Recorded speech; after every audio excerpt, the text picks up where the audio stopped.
we may be healed not only from our physical diseases, but also from the diseases of the spirit, diseases of the heart. Many of us have wounded hearts and wounded relationships. And many of us are continuously being robbed of happiness by many things. And today we're just going to discuss about one of those. Inferiority is an oppressive master that enslaves nearly all of us. Kung minsan nakikita mo isang tao parang ang ganda-ganda niya, may inferiority feeling din pala. Mayroong isang lalaki ang husay-husay, kinakaingitan na ng marami, pero meron din pala siyang mga feelings of inadequacy. Marami mga feelings of emptiness. Inferiority focus on a weakness or a perceived weakness and inhibits a person's confidence. Inferiority inhibits a person's productivity and development and fulfillment and happiness. Ang inferiority isa sa mga pinakamalaking abala para ang tao mag-grow to the fullest, mag-bloom, mag-flower at mag-fruit ang kanyang life. What are your inferiority feelings? Siguro kung lilingain natin ang mga katabi natin, sabi natin, ano pa kaya ang karapatan niya maging inferior? Kamukha na siya ni Miss Universe. O mukha na siyang Ginoong Pilipinas. Ano pa kaya ang mairereklamo niya?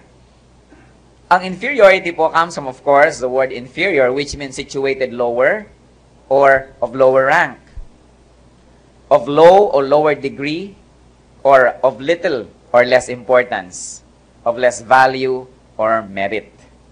And so therefore, inferiority feeling is an acute sense of personal inferiority. Ang resulta nito, nagiging mahiyain masyado ang isang tao, o para to compensate and to cover up for it, masyadong nagiging magaspang. Kaya daw po ang isang taong sobrang mahiyain o sobra namang matapang, pareho lang na may pinagtatakpan na inferiority feeling. What are the causes, results, and solutions of inferiority?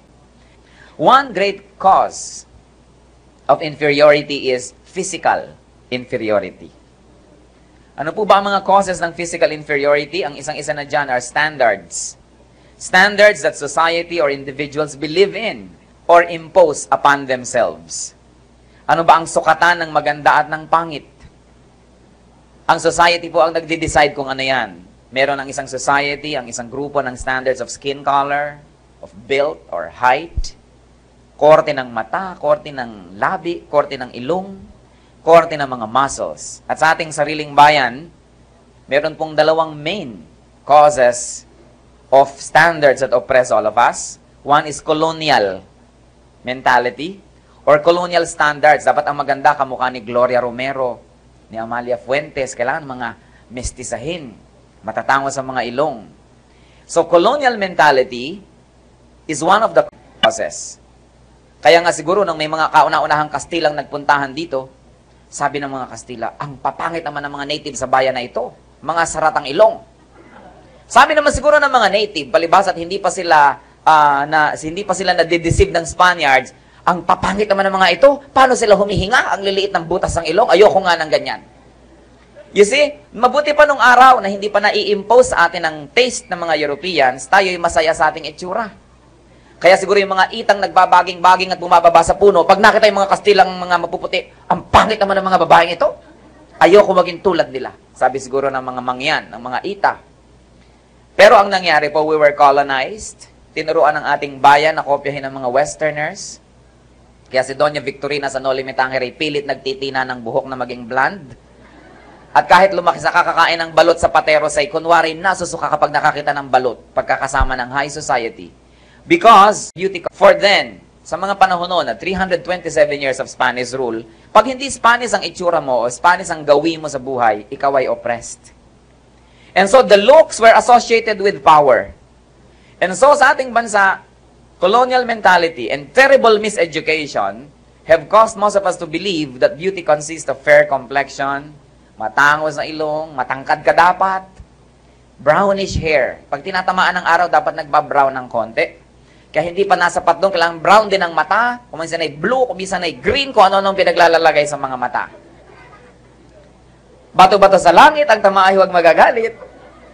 Sa ganyan talaga tayo, we become victims of colonial standards of beauty. Kaya na-shock po ang buong Pilipinas nang si Gemma Cruz ay biglang naging Miss International. Anong katakataka naman dito? Morena, chinita, mukhang-mukhang Pilipina. Kaya mula nun po, napaumpisang na iba ang standards ng beauty ng Pilipinas.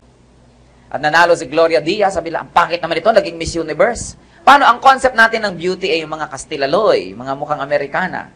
Nanalo si Margarita Moran, sabi nila, ang laki naman ng ngipin, ang laki ng noo, bakit nanalo ito?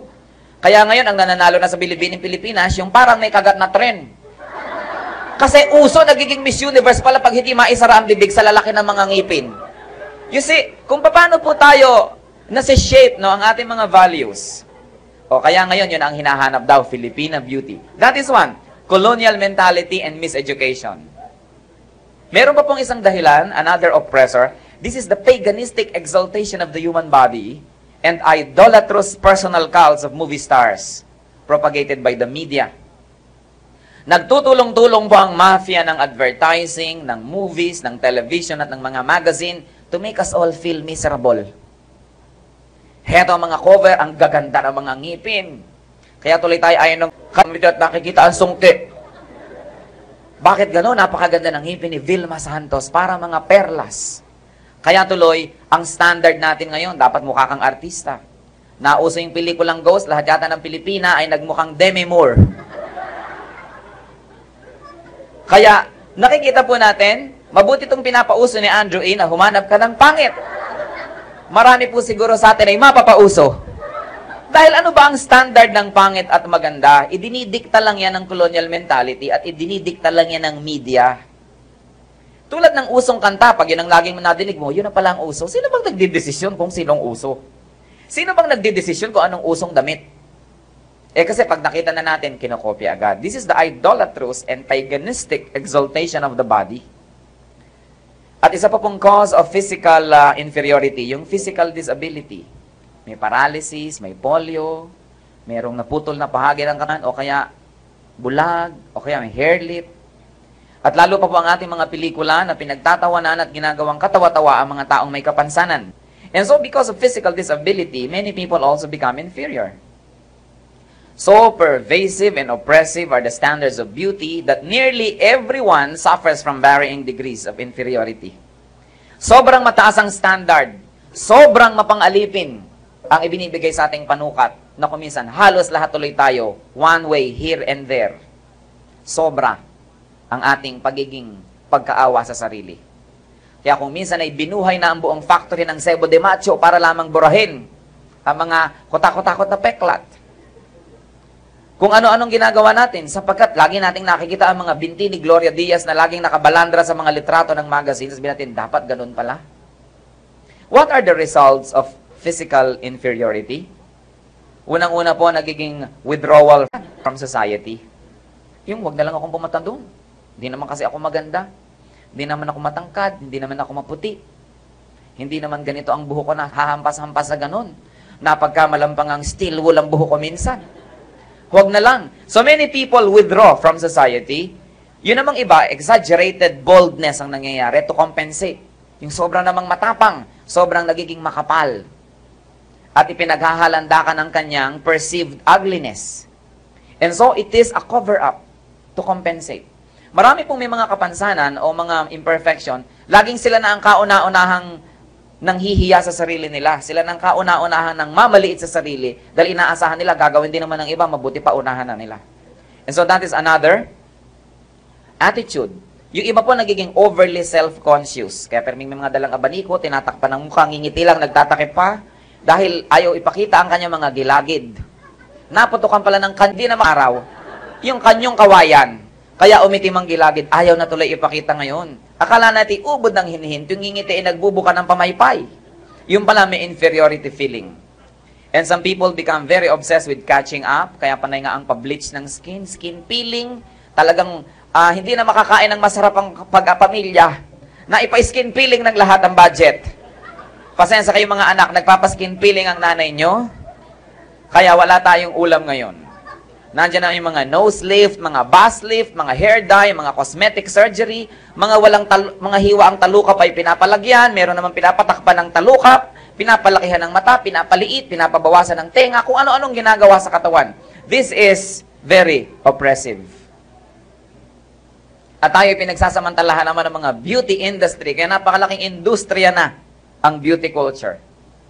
Yung iba ang nagiging resulta, endless days of envy, of regret, of fantasy, and self-pity. Napakarami po, hindi makalaya. Alipin. Sila ay mga bilanggo ng pagkaawa sa sarili. Bakit yung ate ko ganun ang itsura? Bakit yung tiya ko ganun? Ba't ako ganito na lamang? Ano po ba ang solusyon dyan?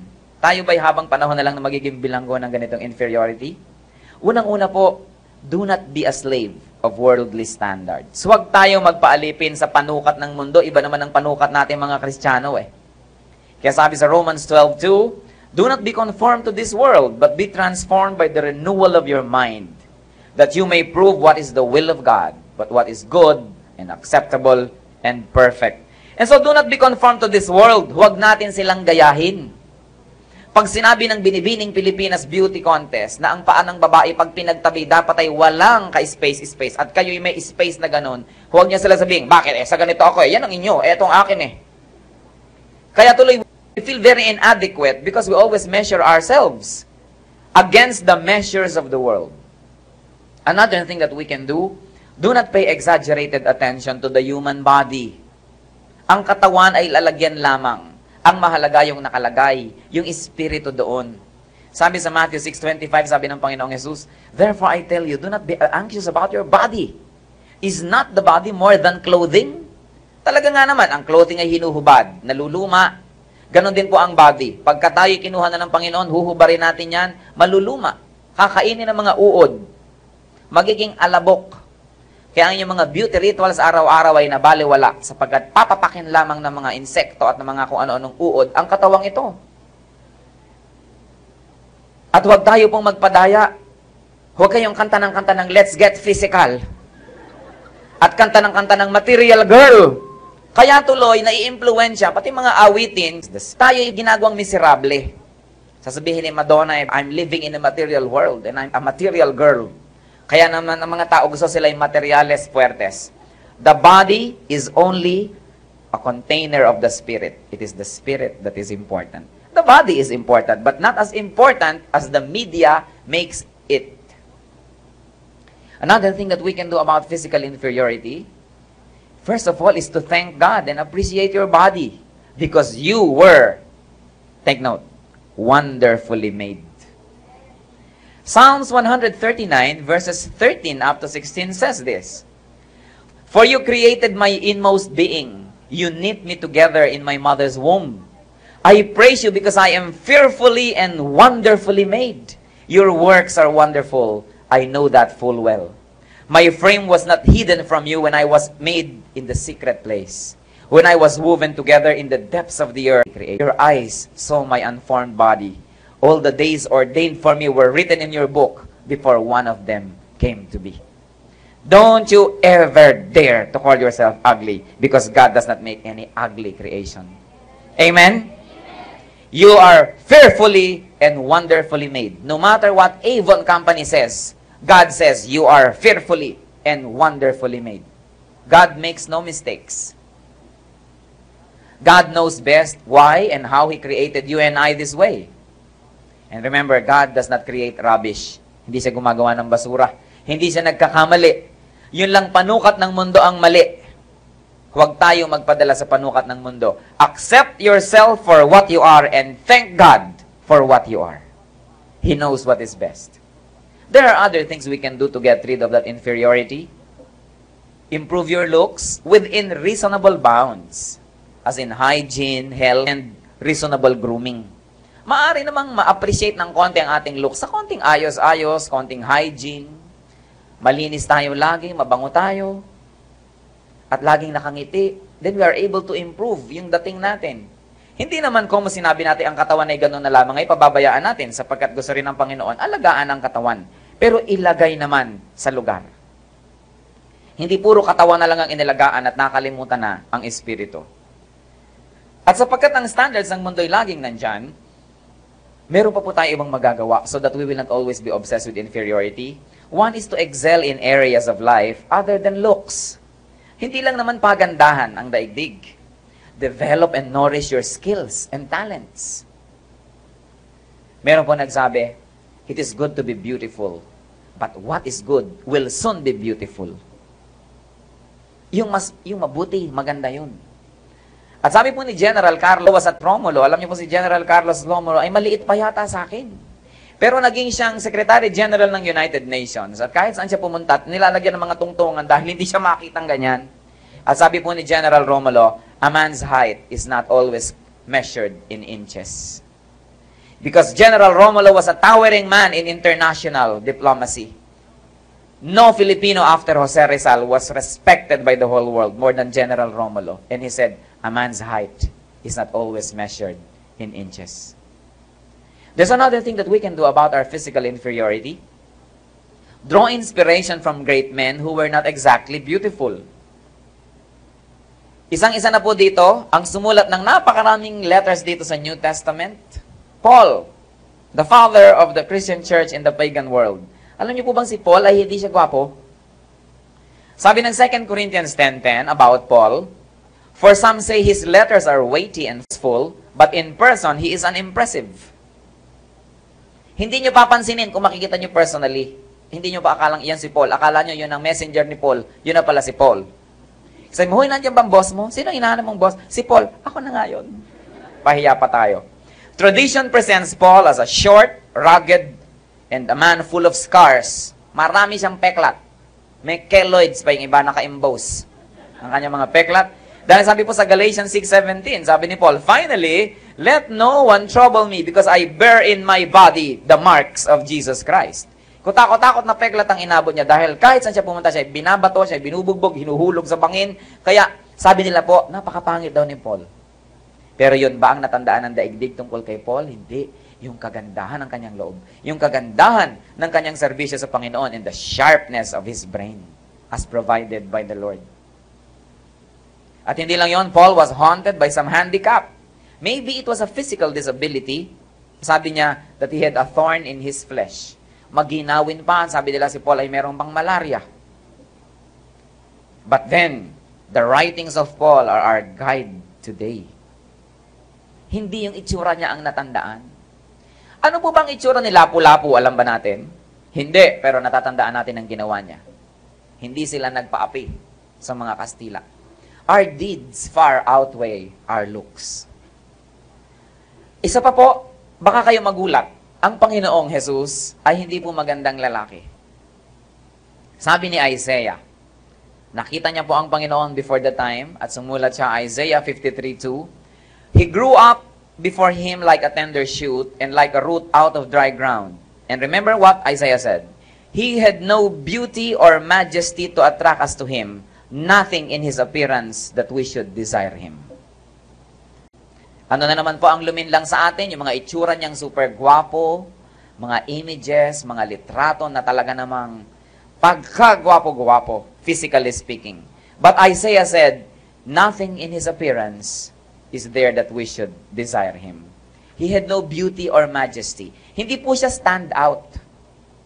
Kung kaya nga pagka siya i-aaresto, hinahanapin, papasok lang siya sa dami ng tao, hindi na malaman kung sino siya. He can easily blend with the people. He looked very, very ordinary. At siguro naman po, tama talaga sapagkat ang Panginoon na hindi nag-exaggerate ng physical will not make himself appear extraordinarily handsome. Yan po ang mga inferiority natin sa looks. Gaano kaya karami sa atin ang merong ganito? Hindi lamang sa itsura may inferiority, meron pa pong isang napakalaking inferiority. And that is economic inferiority. A feeling of insubordination by the poor to the rich or by the poorer to the less poor.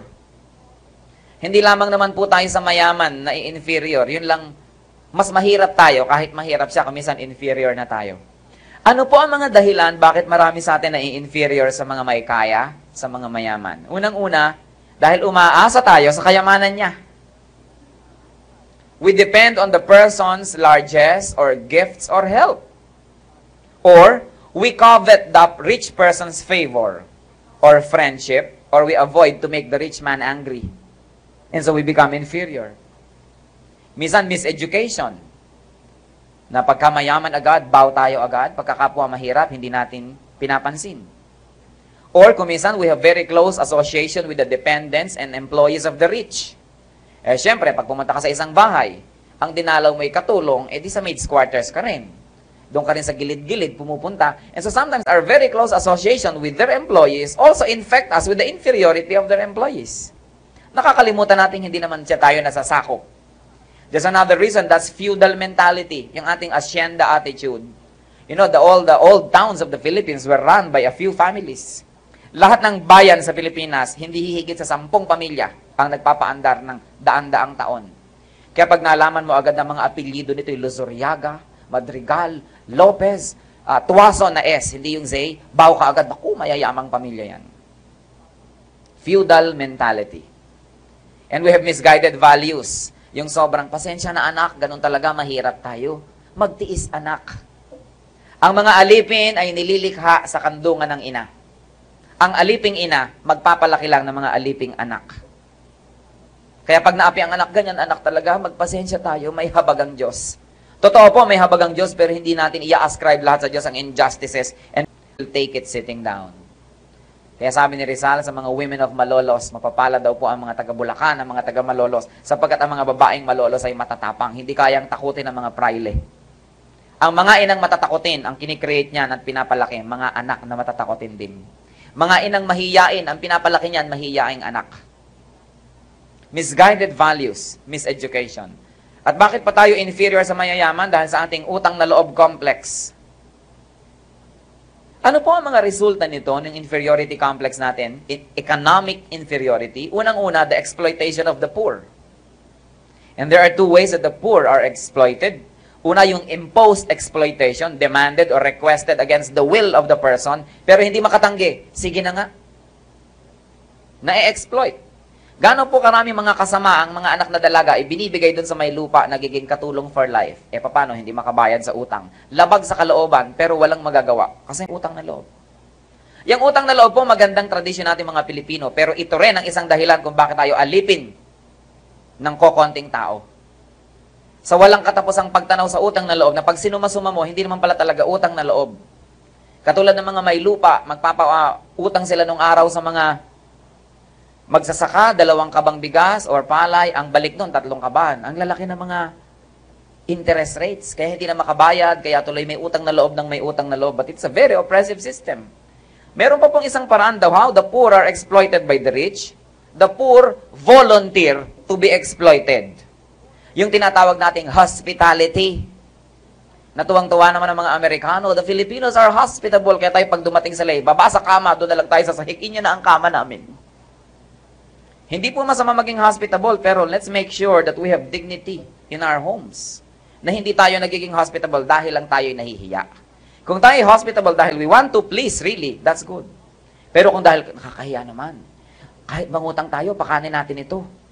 So, nagkakautang-utang sa hospitality ito. That's why the foreigners are always making a big deal of our hospitality to continue to exploit us as a people. Hospitality, nagkakanda utang-utang, nagkakanda iba-iba ang ginagawa ng isang buong pamilya, may dumating lang na isang bisita. We are volunteering ourselves to be exploited. Ano po bang solutions sa economic inferiority? Kauna-unahan po pinakamagandang solution at ito rin ay pinakamagandang prevention. Do not be dependent. Work with dignity. Sabi po ng Exodus 34:21, 6 days you shall work. Marami pong mga kapwa natin mahirap, nagkakaroon ng inferiority sapagkat laging umaasa. Huwag kang umasa. Tumindig ka sa iyong himah and work with your own hands. 1 Thessalonians 4:1 sabi, work with your own hands. Only freeloaders become inferior. Yun lang pong mahilig sa tiwai, yung mahilig medyo makakuhit-kuhit, makahingi-hingi, yan ang nagiging mga inferior. And if you work even for a rich man, deal with him on an equal status. He may pay you, but don't forget that you worked for that pay. Hindi nyo utang na loob sa inyong employer ang inyong trabaho sapagkat nagtatrabaho kayo. Kung binibigyan kayong libre, yan. Ang nangyayari kasi, sobra nating dinadala yung utang na loob sa hindi na dapat kalagyan. Nagtatrabaho naman tayo, nagkakasira-sira ang kamay sa pagtatrabaho, nagkakanda payat-payat sa pagtatrabaho, tatanong kayo ng utang na loob sa inyong mga employers. Love them, pray for them, pero wala kayong utang na loob, pinagtatrabahuhan nyo ang inyong kinikita. Kahit pa dumating si Donyang may-ari ng kumpanyang pinapasukan ninyo, hindi nyo kailangan magbawat linisin ng sapatos at siya i-manicure, i-pedicure. At pati kinakain yung isaw ay ibinibigay nyo na tuloy. There's another way that we can avoid economic inferiority. Do not covet a rich man's favor. Huwag niyong pagnasaan ang mga regalo ng mayayaman. Kaya sabi ng Exodus 20 verse 17, ito ang 10th commandment, you shall not covet your neighbor's house. You shall not covet anything that belongs to your neighbor. The moment that you desire a rich man's favor or gift, you start to become a lapdog. You become a shadow. You become a cheering squad. Kahit corny ang kanyang biro, tuwan-tuwa sapagkat may utang ako dyan. Diba? Kahit walang kalatoy-latoy ang mga sinasabi, ang ganda ng idea niyo po, sir. Pero sa loob niya, bola lang yun. A man's desire is his master. Tatandaan ninyo ito mga kapatid. Ang ating mga pagnanasa, yan ang ating Panginoon. Kaya kung hindi mo pinagnanasaan yung pag-aari niya, hindi mo siya magiging Panginoon. Nagiging Panginoon mo lang kasi aasa-asa kang matapunan, maampyasan, maanggihan ng mga biyaya. Kaya permi kang nakatunganga at nakanganga, baka sakaling mahulugan ng mga blessing. Then we become inferior. There's another way to get rid of economic inferiority. Be content and happy with what you have. 1 Timothy 6:6, but godliness with contentment is great gain.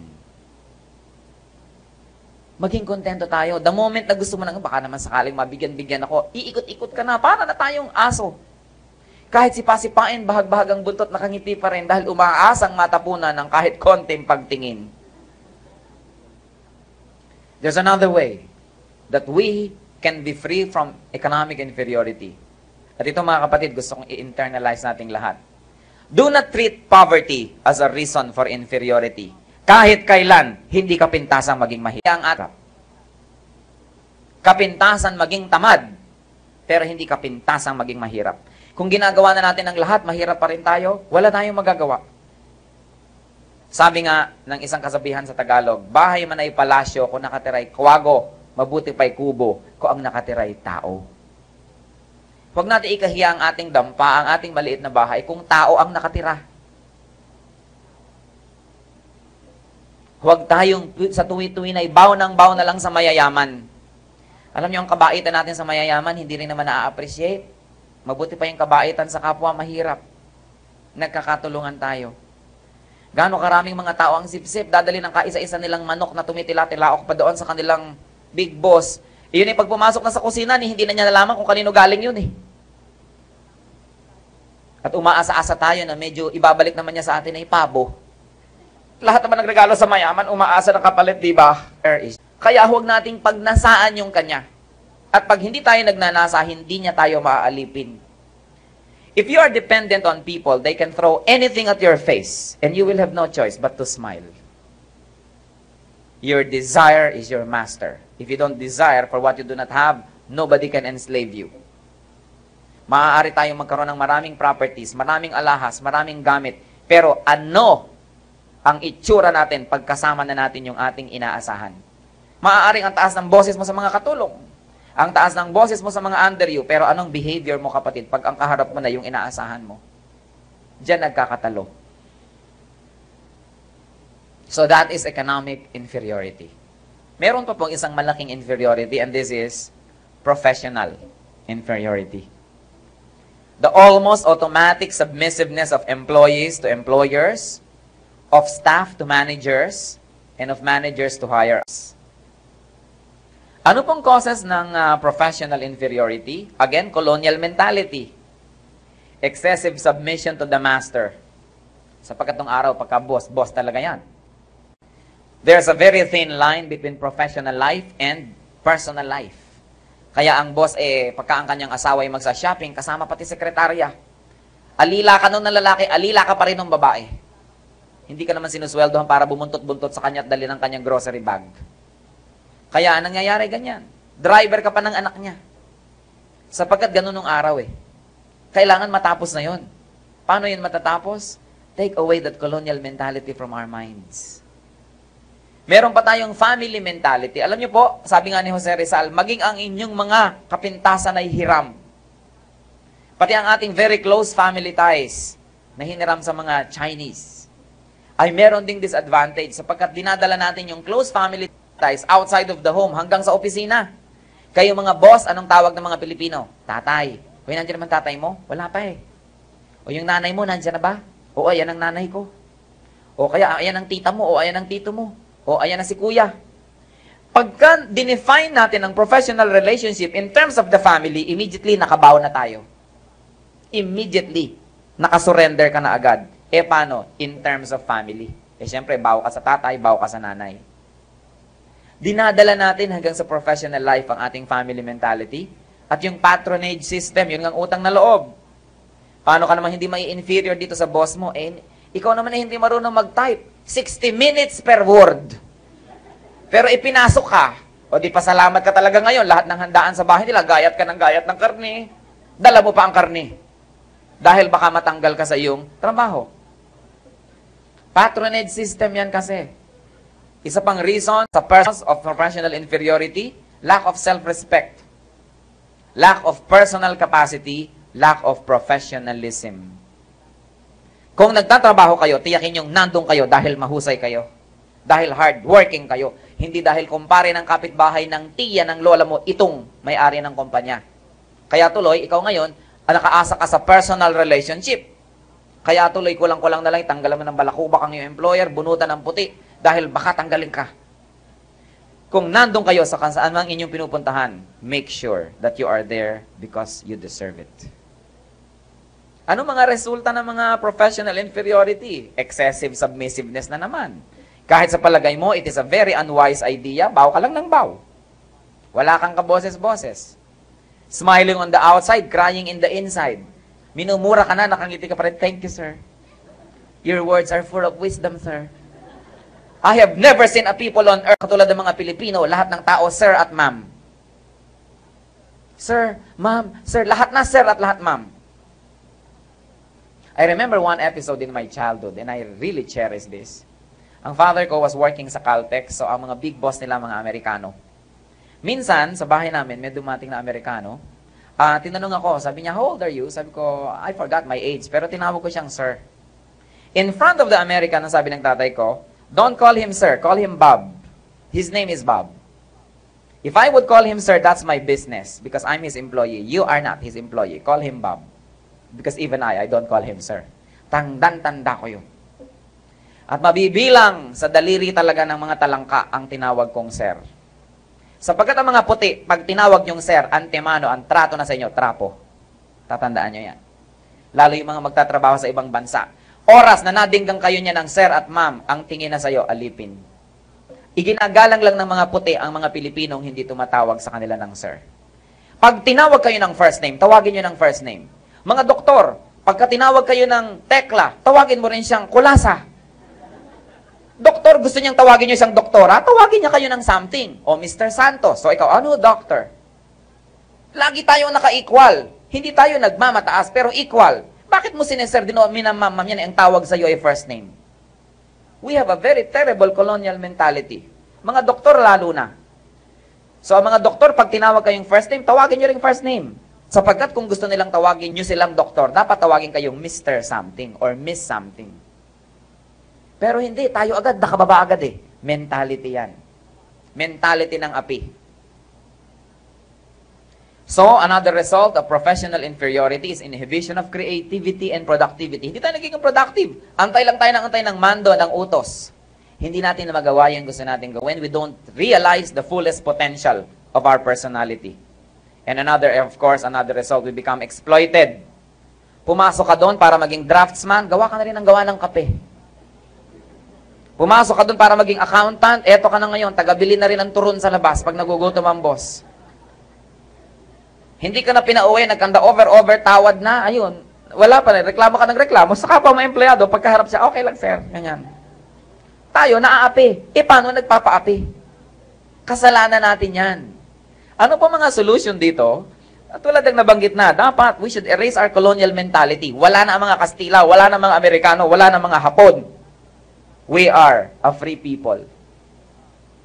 Don't forget it. And then, alam niyo ang pinakamaganda para matanggal yung inferiority professionally? Professionalize yourself. Improve your skills. update your skills. Attend kayo ng seminar.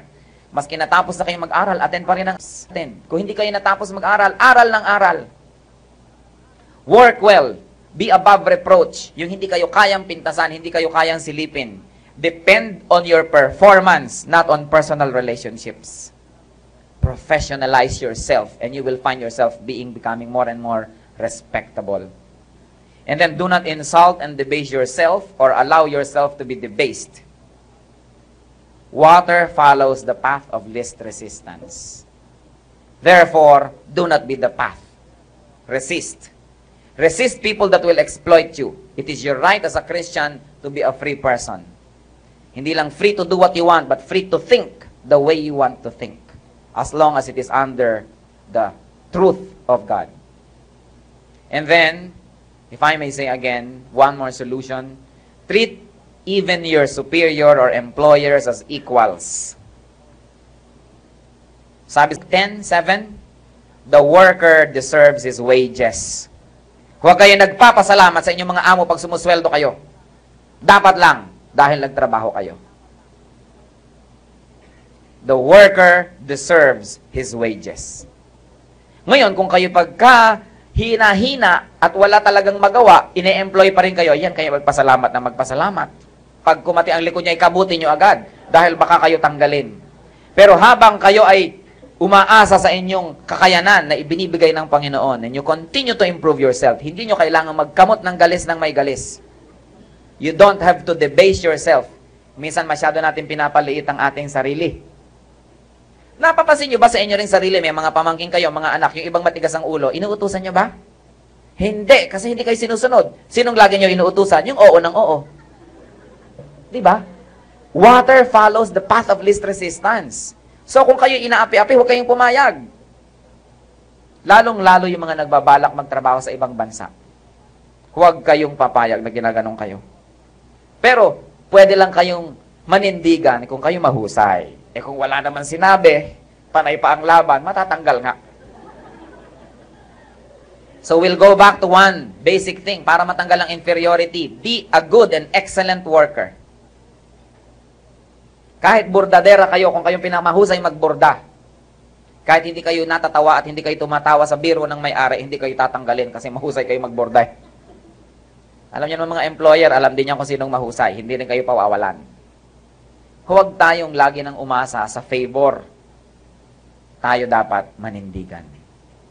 There's another inferiority feeling aside from economic, and that is mental inferiority. It is expressed in yung self-abasing na sinasabi, mas marunong kasi yan kaysa sa ako. Kasi mas marunong talaga yan.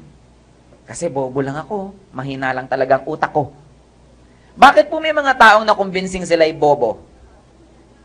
What are the causes of this inferiority? Una, maaring merong actual mental deficiency or handicap. Siguro sobrang nag-drugs na wala na ng memory. Alam niyo po kasi sinusunog ng marijuana ang cells ng utak. Kada daw isang stick ng marijuana, mga 6 na cells ng brain ang nasusunog. And brain cells are irreparable. Irreplaceable. Kaya marami po yung sobrang nag-drugs, pero kakausapin mo, ano yun? Ganyan. Pero alam niyo po, kaya ng Panginoon hipuin yan. Kinanta natin kanina, Jesus is my healer. But there are people that are actually deficient kasi siguro habang ipinagbubuntis pa lang, hindi nakakain ng masustansya ang ina. O habang nung bata pa lang, hindi napakain ng may sustansya, kaya medyo mahina talaga ng konti. Meron na sinisig. Less grave than that, ang kanila pong mental inferiority, conditioned. Kasi sinasabi nila galing sila sa inferior school. Sabi, syempre naman, ang eskwelahan ko lang naman, kangkungan colleges. Kaya talagang gano'n na lang ako. Wala talaga, gano'n lang ang pinag-aralan ko. Meron pong ganyang reason, ang sinisisi, yung kanyang eskwelahan. At meron naman, they were conditioned na sila'y bobo. Bata pa lang, sinasabi na ng nanay, Bubita, halika nga dito anak. Di ba may mga ganong magulang? Sila mismo ang nagsasaksak sa utak ng bata na ang bata ay bobing. Kaya ang bata ngayon, paglaki talaga, ang tingin niya sa sarili niya, siya ay bobing. Paano yung nanay mismo kung ano nang sinasabi? Yung mga magulang. Tapos nadidinig pa ng bata, sabihin, mahina talaga utak nito kaya yan pagkukuhanin ko na lang ng kuwan. Sewing. Ganyan na lang kukunin. Kaya tingin natin ulit sa mga Budista, ay, siguro mahina utak kasi sewing. Kasi sabi, hoy, tapos yata ako sa Madam Collarman. Ay, Madam Collarman lang pala. Sasabihin natin ganun. So, meron tayong ganung mentalities. Now, what are the results of this? Yung bata rin nagiging subservient. Sunod-sunura, nagpapaalipin sa kapwa. Pati yung kanyang growth, hindi nare-realize. Nagiging lang siyang bonsai. Kakapraso. Imbes lumaki. Yun namang iba, imbes na maging sunod-sunuran, baliktad ang nangyayari. If they were conditioned to think that they are hopeless, nagiging rebellious. So, anong ginagawa? Sinasapak lahat ang marunong. Ikaw, library ka ng library, pak! Sasapakin kang ganun. Kasi gusto niyang i-prove na kahit marunong ka, talo kita. It is a psychological situation that you want to compensate for something that you don't have. And so, mga iba, pag na-condition na sila ibubing, ang ginagawa na lang, karate ng karate, martial arts ng martial arts, swimming ng swimming, doon na lang nag-excel sa physical area. Kasi they were already pre-conditioned that they will not excel academically. So again, sila ay biktima ng maling pagpapalaki. Anong mga solution dyan? Well, if there is mental retardation and actual physical sickness, kailangan ng therapy. Kailangan siguro ng medical attention. Pero hindi naman po tayo lahat ay may ganun. Most of us, ang kailangan lang natin, reschooling, re-education, and continuing education. Kung nung high school kay bilyar ng bilyar, kaya tuloy hindi nyo alam ang ibig sabihin ng subject at predicate, makakabili pa kahit ngayon ng mga segunda manong libro dyan sa recto, ituturo sa inyo kung ano ang subject at predicate. Hindi ibig sabihin na, kasi absent ako ng absent noon kasi nag-aalaga ako ng mga kapatid ko noon, nag-aaral ako, kaya hindi ko talaga naintindi mabuti yan No? Excuse na lang ba natin habang panahon yon? Meron pa pong paraan. Solve it. Re-educate yourself. Yun namang librong ginagamit nun, yung pa rin yan ngayon. Wala namang naibang masyado. Pwede pa tayong mag-aral. Yun naman kung gusto nyong makalaya sa inferiority. Baka naman tuwing na lamang may mga okasyon, may mga pagdiriwang, sabi nyo, ay, ayoko umattend kasi baka mapa-English ako dun. Gaano karami po sa atin ang hindi maka-attend ng mga PTA meeting dahil baka magka-English, sana ay maubusan tayo ng baon. Gaano karami sa atin ang pagkatuloy ang kausap ay Amerikano, yes sir, yes sir, yes sir. Dahil baka humaba pa'y wala namang masabi. Yes na lang ng yes. O, di kawawa naman tayo habang panahon na lang ba yan? Pwede pa yung solvent. Di mag-aral kayo ng grammar. Huwag lagi na lamang ang sinisisi ay kahapon. Pwede pa yung palitan. Pwede pa. And then we've got to reorient our biases. Mga kapatid, yung buntot nila, hilahin nila. Ang hilahin nyo, yung buntot nyo lang. Hindi nyo pananagutan sa buong daigdig at sa sansinukob na may kapatid kayong nagkaganon. Buntot. Yung personal niyang ginawa, siya lang ang responsible doon. Huwag niyong dalhin ang hindi inyo. Huwag nating sunungin ang sunong ng iba. Kaya bumibigat. Kung minsan ang kapatid may 8. Naku, siyempre napakarami kung ano-anong mangyayari dyan. Dadalhin mo bang lahat yan? Kanya-kanyang hila ng kanya-kanyang buntot para gumaan ang ating buhay. Huwag niyong ikahiya sa tao yung kahihiyan ng inyong kapatid sapagkat hindi kayo ang gumawa nun. It is very oppressive. Nakukunin nyo, sasaluhin ninyo ang lahat ng responsibilidad sa pagkakamali at pagkukulang ng inyong mga kamag-anak. And so, localize your defects. At babaligtarin din natin yan. Huwag naman natin ipagmalaki naman ngayon yung achievement ng ating kapatid. Sa may kasabihan po ang mga Arabs, the bald woman takes pride in her cousin's hair. Yung daw pong babaeng kalbo, ipinagmamalaki yung buhok ng pinsan niya. Di ba? Pag wala tayong maipagmalaki sa buhay natin, puro yung kapatid ko nga, yung tiya ko nga, itiyo ko nga. Baligtarin din po, huwag po natin kunin yung glory nila. We stand for ourselves. Kaya kung kayo may inferiority, dahil ba may kapatid kayong merong abnormality. Kaya marami pong mga pamilya, pag may kapatid silang baliw o yung mga abnormal, mga mongoloid, ako itinatago lang sa mga taas, hindi inilalabas, ikinahihiya. Bakit nyo kailangang dalhin ang hindi nyo naman dapat dalhin? You are responsible only for what you are responsible for. And so, social inferiority. Ano po mga resulta? Again, withdrawal from society.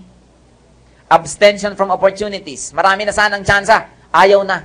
Kasi nai-inferior Pwede na sanang makakuha ng scholarship. Ayaw kumuha ng exam. Puro anak mayaman ang kukuha ng exam. Nakakotse pa. Wala namang maghatid na tricycle sa akin doon sa kwat. Kaya wag na lang akong kumuha. Marami po tayong namimiss na opportunities dahil tayo mismo, sabi natin, wag na lang. dahil sa inferiority. Nagkakaroon tayo ng part for living attitude. Lahat na lang ng tao, pasensya na kayo't buhay ako. Pasensya na kayo't nandito ako. Pasensya na kayo't ganito lang aming bahay. Pasensya na kayo, ganito lang aming handa. Pasensya na kayo. Puro pasensya. Dapat sabihin natin, pasalamat kayo, nandito ako. Pasalamat kayo, nandito kayo sa bahay namin. Pasalamat kayo, minaihanda pa kami. E baligtad, pasensya ka na, pasensya. Nagpakain na ng nagpakain, panay panghingi ng paumanhin.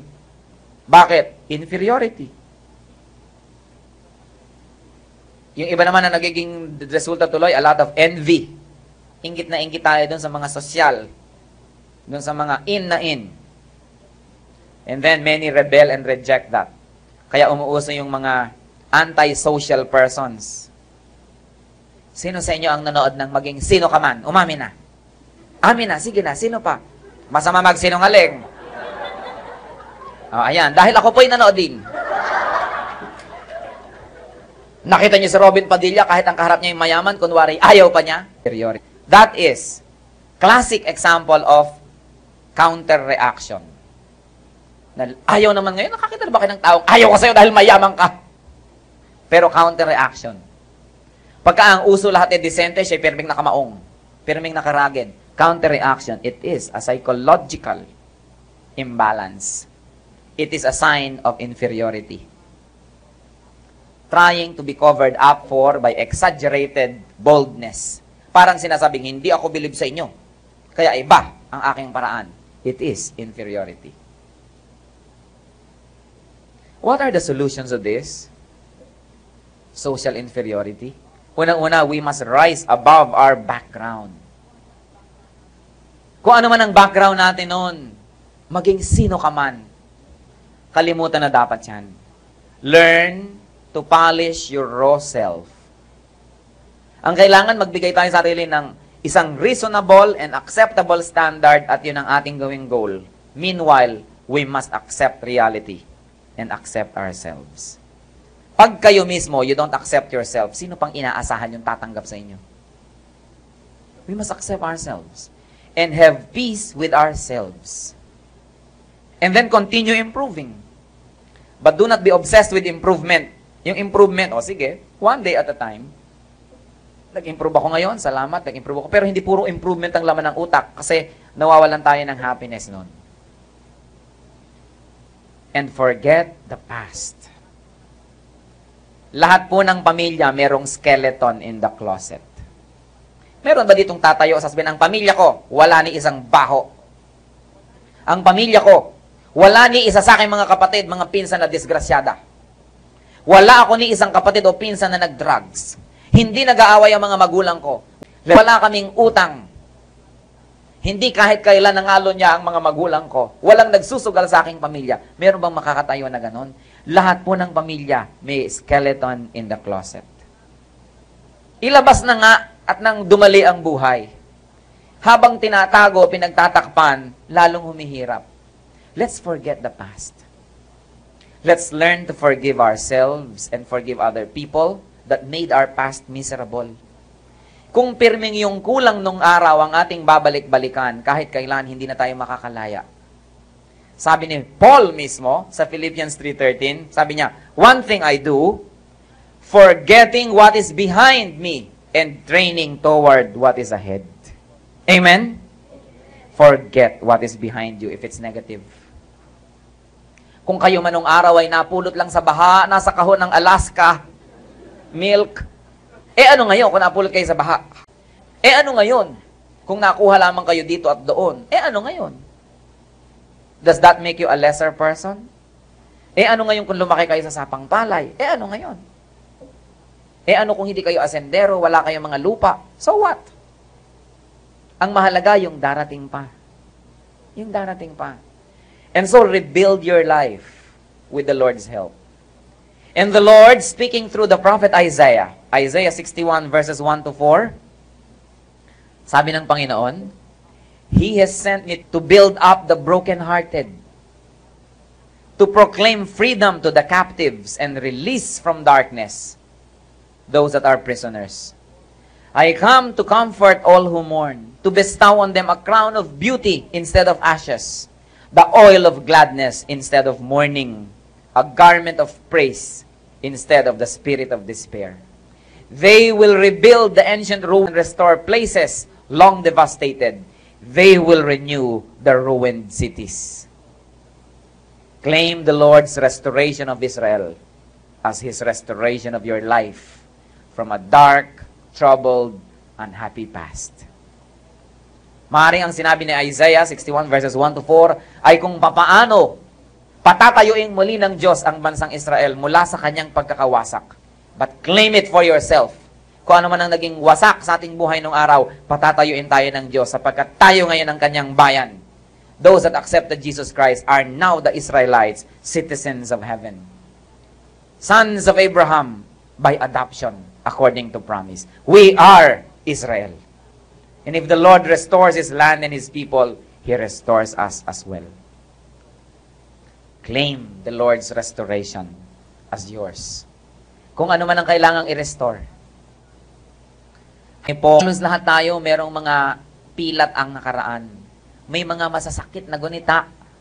May mga mahihirap, mga mahahapding alaala. Pero hindi kailangan na maging alipin tayo noon habang panahon. Sabi ni Paul sa Philippians 3:13, I forget what is behind me, and I train toward what is ahead. And so inferiority, my dear brothers and sisters, is a product of feeling short of accepted standards of beauty, of wealth, of professional and social position, and intelligence. The solution, review the prevailing standard.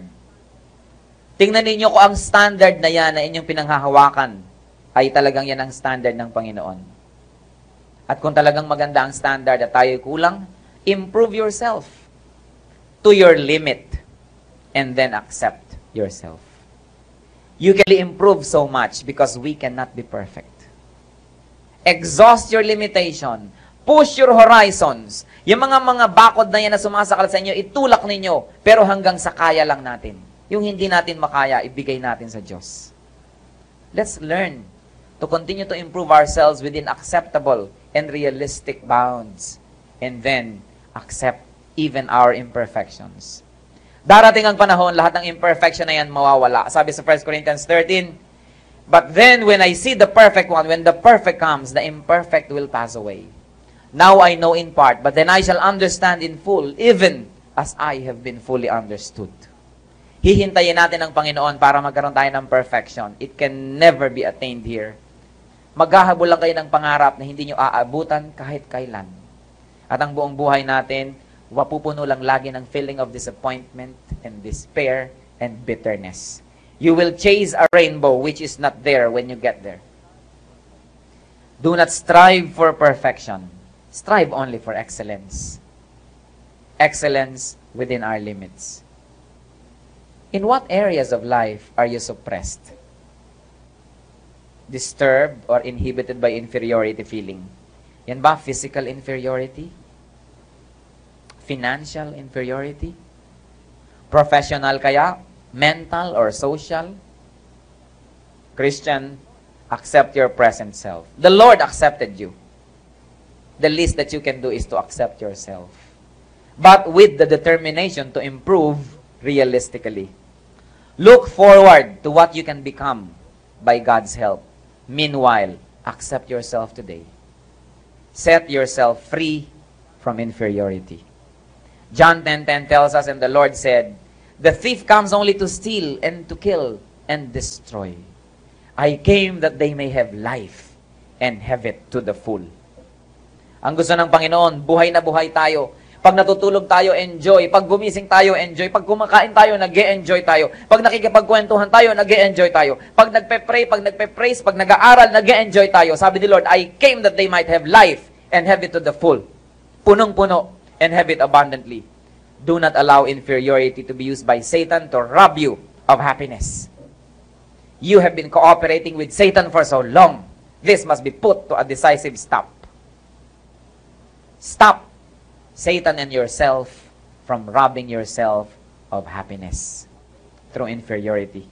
Avail of the Lord's full restoration and provision. Rise above your inferiority.